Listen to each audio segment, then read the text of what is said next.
بسم الله الرحمن الرحيم. إن الحمد لله نحمده ونستعينه ونستغفره ونعوذ بالله من شرور أنفسنا ومن سيئات أعمالنا. من يهده الله فلا مضل له ومن يضلله فلا هادي له. وأشهد أن لا إله إلا الله وحده لا شريك له وأشهد أن محمدا عبده ورسوله. يا أيها الذين آمنوا اتقوا الله حق تقاته ولا تموتن إلا وأنتم مسلمون. يا أيها الناس اتقوا ربكم الذي خلقكم من نفس واحدة وخلق منها زوجها وبث منهما رجالا كثيرا ونساء واتقوا الله الذي تساءلون به والأرحام إن الله كان عليكم رقيبا. يا أيها الذين آمنوا اتقوا الله وقولوا قولا سديدا يصلح لكم أعمالكم ويغفر لكم ذنوبكم ومن يطع الله ورسوله فقد فاز فوزا عظيما. أما بعد فإن خير الحديث كتاب الله وخير الهدي هدي محمد صلى الله عليه وسلم وشر الأمور محدثاتها وكل محدثة بدعة وكل بدعة ضلالة وكل ضلالة في النار. وقد قال الله تعالى في القرآن المجيد: أعوذ بالله السميع العليم من الشيطان الرجيم من همزه ونفخه ونفثه. وإذ قال إبراهيم رب اجعل هذا بلدا آمنا وارزق أهله من الثمرات من آمن منهم بالله قال ومن كفر فأمتعه قليلا ثم أضطره إلى عذاب النار. وقال تعالى في موضع آخر: وإذ يرفع إبراهيم القواعد من البيت وإسماعيل ربنا تقبل منا إنك أنت السميع العليم.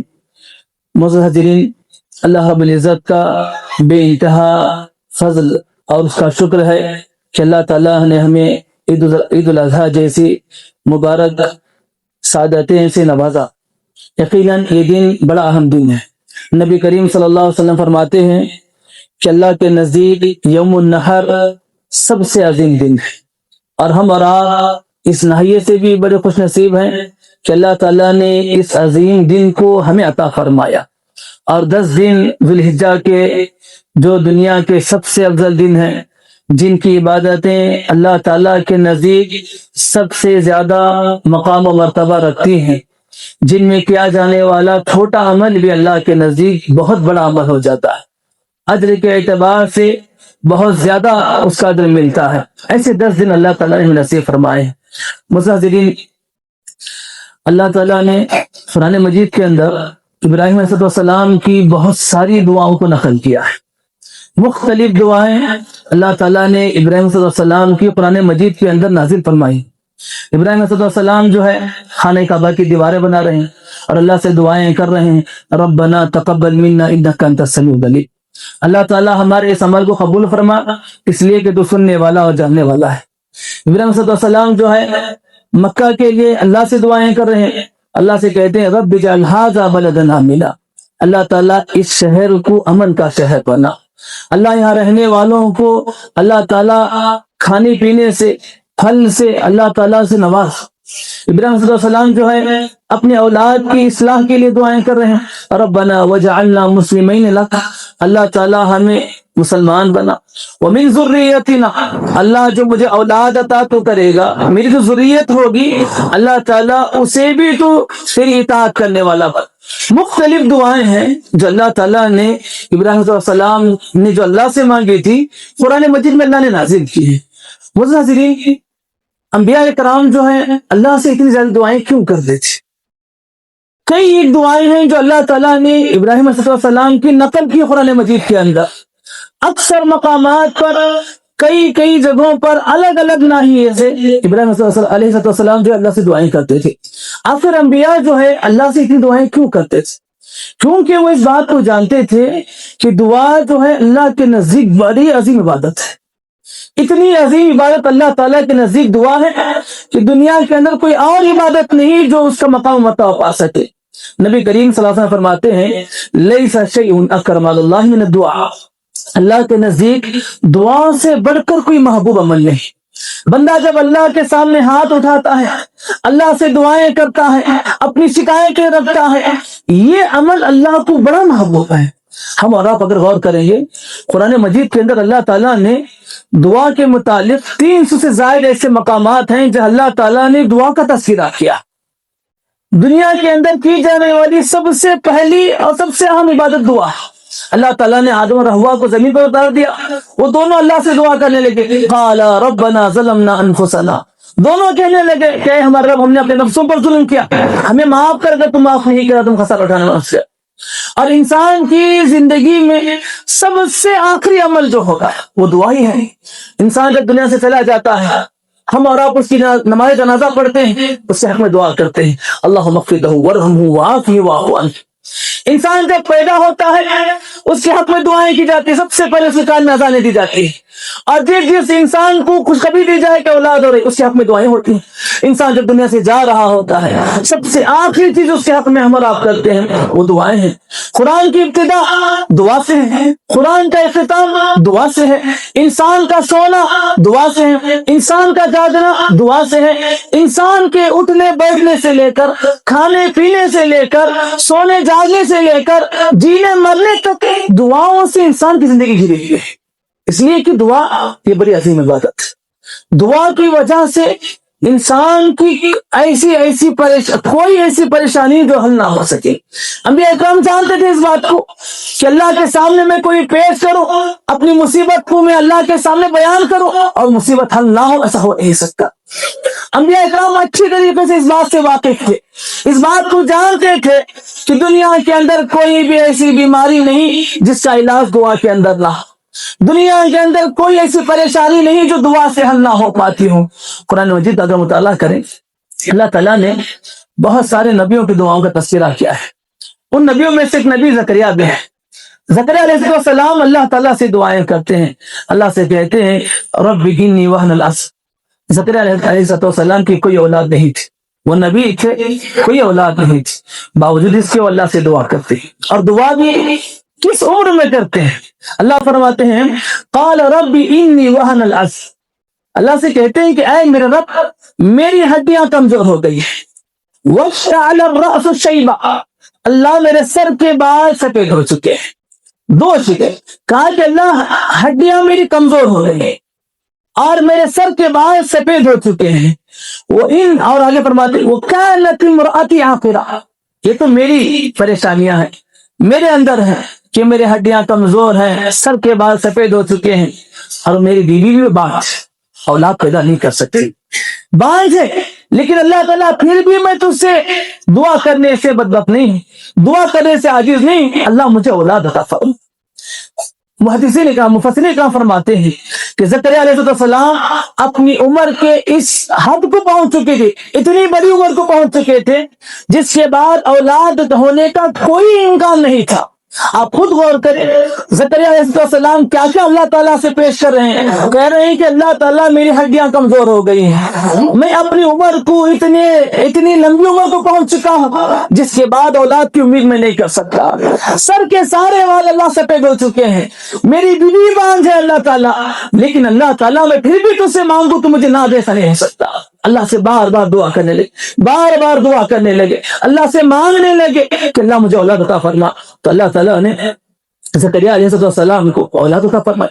اللہ فرماتے ہیں یا زکریا انا نبشرک بغلام، زکریا علیہ السلام نماز پڑھ رہے تھے، اللہ فرشتوں کو بھیجتا ہے اور زکریا کو خوشخبری دیتے ہوئے کہتا ہے کہ اے زکریا خوش ہو جاؤ، تمہاری بھی اللہ خوشخبری دے رہا ہے، چاہے تمہارے پاس وجوہات کتنے بڑے کیوں نہ ہو، چاہے تم کتنی بڑی عمر کو کیوں نہ پہنچ چکے ہو، انا نبشرک بغلام، ہم تمہیں جو ہے ایک بچے کی خوشخبری دیتے ہیں۔ جیسے ہی یہ بات سنی زکریا علیہ السلام اللہ تعالیٰ سے کہنے لگے قال ربی انا یکون لی غلام، اللہ سے کہنے لگے کہ اللہ تعالیٰ مجھے بھی اولاد ہو سکتی ہے، اللہ کیا مجھے اس حالت میں بھی اولاد تو دے سکتا ہے، وَكَانَتِ امْرَأَتِي عَاقِرًا، جبکہ میری بیوی بانجھ ہے، وَقَدْ بَلَغْتُ مِنَ الْكِبَرِ عِتِيًّا، اور اللہ تعالیٰ میں اپنی زندگی کے اتنے انتہائی کمزور اور ضعف درجے کو پہنچ چکا ہوں جس کے بعد اولاد کی امید نہیں کی جا سکتی ہے۔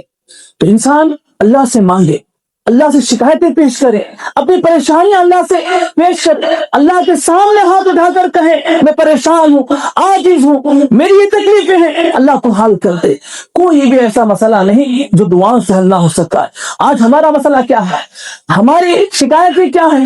جیسے ہی کوئی پریشانی آتی ہے دوستوں سے بیان کرتے ہیں، گھر والوں سے بیان کرتے ہیں، جہاں جہاں امیدیں ہوں وہاں سب جگہ بیان کرتے ہیں، لیکن اللہ کے سامنے کبھی پیش نہیں کرتے، اللہ سے مانگتے نہیں۔ ہم انسان کاروبار کیا ہے، نقصان ہو گیا کاروبار میں، دوستوں احباب کو فون کرتے ہیں تو بزنس میں نقصان ہو گیا، کوئی حل تلاش کرو، رشتہ داروں میں فون کرتے، رشتہ داروں کو بتاتے ہیں کہ کوئی مسئلہ ہے، بزنس میں نقصان ہو چکا ہے، کوئی حل تلاش کرو۔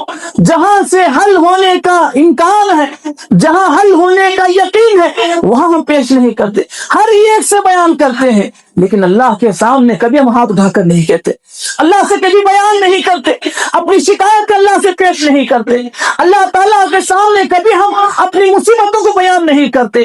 جہاں سے ہر مصیبت کا حل ملنا یقینی ہے وہاں ہم بیان نہیں کرتے۔ اس کے علاوہ ہر جگہ ہر انسان سے ہم اور آپ بیان کرتے ہیں، انسان بیمار ہو گیا فون پر فون کرتے ہیں فلاں آدمی بیمار ہو گیا ہے، رشتہ داروں کو بیان کرتے ہیں فلاں آدمی بیمار ہو گیا ہے، فلاں فلاں ہر جگہ بیان کرتے ہیں، لیکن کبھی اللہ کے سامنے ہاتھ اٹھا کر اپنے رب سے ہم بیان نہیں کرتے کہ اللہ تعالیٰ میں بیمار ہوں، میرا فلاں بیمار ہے، اللہ سے شفا عطا فرما۔ یاد رکھے دعائیں اللہ سے کریں، اللہ سے مانگے۔ نبی کریم صلی اللہ علیہ وسلم فرماتے ہیں کہ انسان اللہ سے اس حد تک مانگے، اس حد تک مانگے، اس کے جوتے باندھنے کی جو لیس ہے اگر وہ لیس بھی ٹوٹ جائے تو اپنے رب سے مانگے۔ انسان اپنے رب سے مانگے، جب وہ اپنے رب سے مانگنا شروع کر دے گا دنیا میں کسی اور چیز کی ضرورت نہیں ہوگی۔ قرآن مجید میں اللہ تعالیٰ نے یونس علیہ السلام کا ذکر کیا ہے۔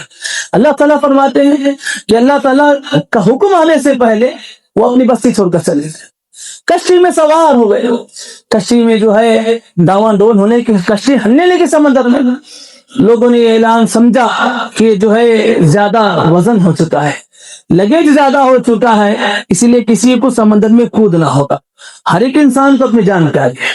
لوگوں نے جو ہے قرہ ڈالا تو دیکھا کہ قرے کے اندر یونس علیہ السلام کا نام آئے۔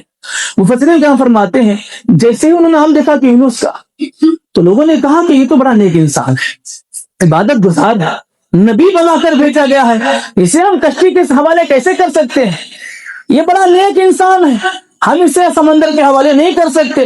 دوبارہ قرہ ڈالا گیا، پھر انہی کا نام آیا، دوبارہ قرہ ڈالا گیا، پھر انہی کا نام آیا۔ یونس علیہ السلام پہچان گئے، اپنے آپ کو سمندر کے حوالے کر دیا۔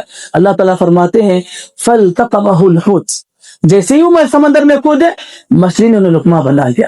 اللہ تعالیٰ سے دعائیں کرنے لگے مچھلی کے پیٹ میں، فنادا، اللہ سے دعا کرنے لگے، پکارنے لگے لا الہ الا انت سبحانک انی کنت من الظالمین، اللہ تعالیٰ تیرے سوا کوئی نہیں، تیری ذات پاک ہے، اللہ میں نے اپنے نفس پر ظلم کیا ہے، اللہ مجھے اس پریشانی سے نجات دیتے۔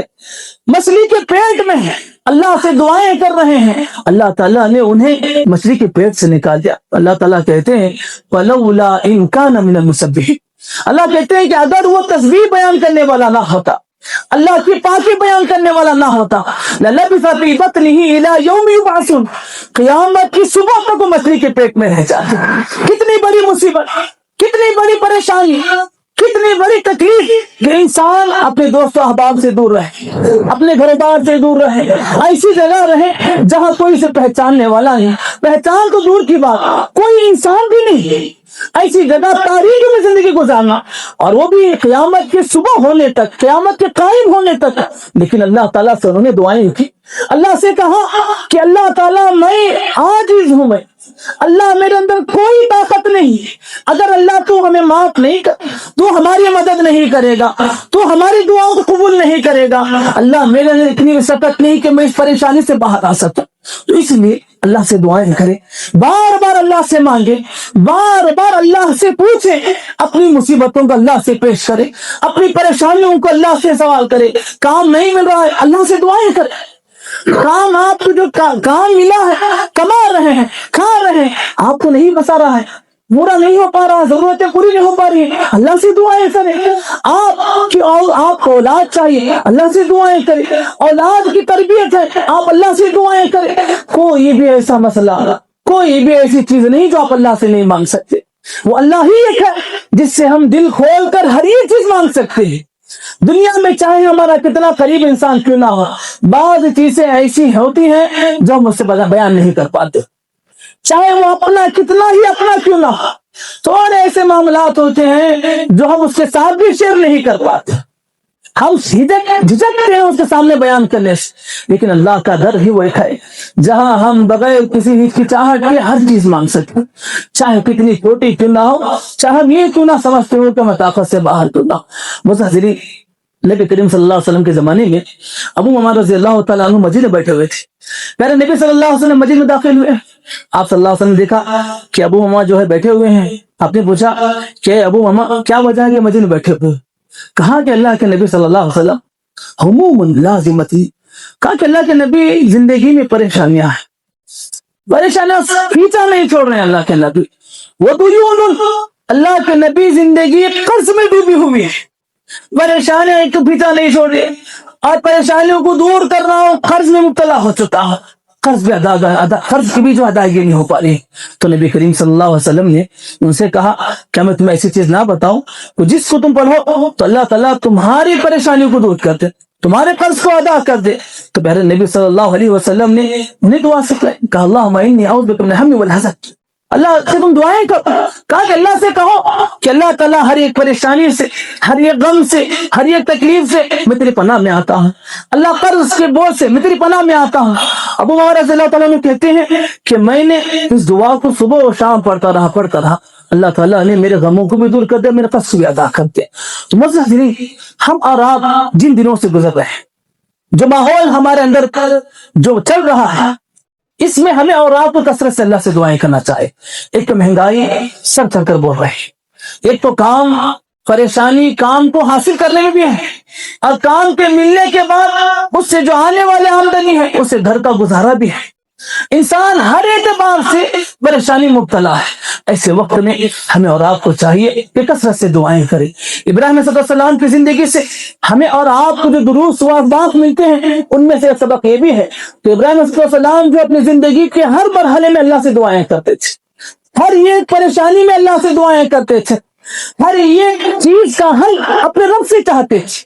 ہم اور آپ بھی اگر اپنی زندگی کا یہ محور بنا لیں تو چاہے زندگی میں جو بھی ہو مجھے اپنے رب سے بیان کرنا ہے، اپنے رب سے مجھے مانگنا ہے، اللہ سے ہاتھ اٹھانا ہے، اللہ کے سامنے ہاتھ اٹھا کر اپنی مصیبتوں کو بیان کرنا ہے. دنیا کی کوئی ایسی مصیبتیں نہیں جو انسان کے حل نہ ہو پاتی ہوں. اللہ رب العزت سے دعا ہے اللہ تعالیٰ ہمیں اور آپ کو اللہ تعالیٰ سے دعائیں کرنے والا بنائے، اللہ تعالیٰ سے مانگنے والا بنائے. اللہ ہمیں صرف اللہ ہی سے مانگنے والا بنائے، اللہ کے علاوہ کسی کا ہمیں محتاج نہ بنائے. اللہ ہماری زبانیں اگر سوال کے لیے حرکت میں آئے تو وہ رب کا دربار ہو، اللہ مانگنے کے لیے ہمارے ہاتھ اٹھیں تو وہ رب کا دربار ہو. اللہ کے علاوہ کسی سے مانگنے والا نہ بنائے. اللہ ہماری پریشانیوں کو آسانی بدل دے. جو لوگ بیمار ہیں اللہ انہیں صحت عطا فرمائے، جو لوگ قرض میں مبتلا ہیں اللہ ان کے قرض کی ادائیگی فرمائے. اللہ تعالیٰ دنیا میں جہاں مسلمان پریشان حال ہیں ان کی پریشانیوں کو اللہ آسانی میں بدل دے. اللہ تعالیٰ ہمارے اعمال کو قبول فرمائے. اللہ ہم نے جو اعمال کیے ہیں اللہ تعالیٰ دنیا آخرت دونوں میں سے بہترین بدلہ عطا فرمائے. اللہ ہمارے گناہوں کو معاف فرمائے. جو چھوٹے بڑے دن کے اجالے میں رات کے اندھیرے میں جان کر انجانے میں ہم سے خطائیں ہو گئی اللہ اپنے فضل و کرم سے معاف فرمائے. اللہ حرمین شریفین کی حفاظت فرمائے، نظر بد سے بچائے، حاسدوں کے حسد سے بچائے، ماکروں کے مکر سے بچائے. اللہ دن دگنی رات چگنی ترقی عطا فرمائے. اللہ فلسطین کے مسلمانوں کی حفاظت فرمائے. اللہ تعالیٰ جہاں میں مسلمان پریشان حال ہیں اللہ ان کی پریشانیوں کو آسانی بدلتے. اللہ ہماری اولاد کی حفاظت فرمائے، ہمارے گھر و بار کی حفاظت فرمائے. اللہ دنیا میں ہر ایک مسلمان کی اولاد کی حفاظت فرمائے. اللہ تعالیٰ ہمارے اور آپ کے سارے مسلمانوں گھروں کو اللہ اسلامی گھرانہ بنائے.